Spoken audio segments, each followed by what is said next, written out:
China now they are renaming some parts of Arunachal Pradesh. How you see it?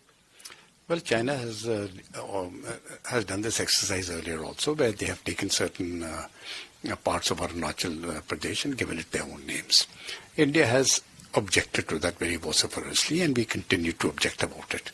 I think it's high time China realized that these sort of games won't do. Arunachal Pradesh was and will always remain an integral part of India, and this is not something new. This goes back to the time of our great epics, right from the time of Mahabharata, where reference is made to these areas. I think now the time has come for India also to carry out a change in its policy. We have been very soft on China, and we have recognized Tibet as being a part of China. I think we need a change in that policy. Tibet has been an independent country for hundreds of years, and it was only in the 1950s that China forcibly took over Tibet and occupied it. Tibet remains an occupation of the Chinese, and the Tibetan people need their independence. The Dalai Lama has been in India, staying in exile for so many years.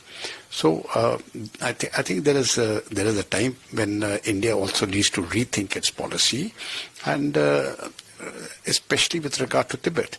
And I feel that all the world leaders, especially the United States, should also combine in this effort so that the Dalai Lama can go back to Tibet as a free country.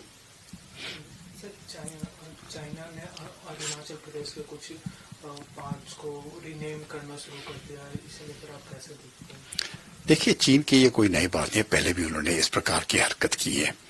अब भारत ने पहले भी इसके ऊपर objections किए हैं और अभी भी करेंगे।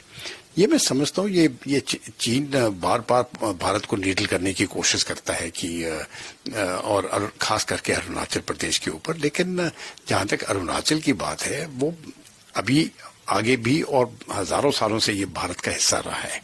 जब हम महाभारत वगैरह की बात करते हैं तो वहां पर जिक्र किया गया है इन चीजों का, लेकिन जहाँ चीन की बात करते हैं हम, वो उनकी जहाँ वो तिब्बत में आए हैं, और तिब्बत भी कभी चीन का हिस्सा नहीं था। तिब्बत तो पहले एक आजाद देश था।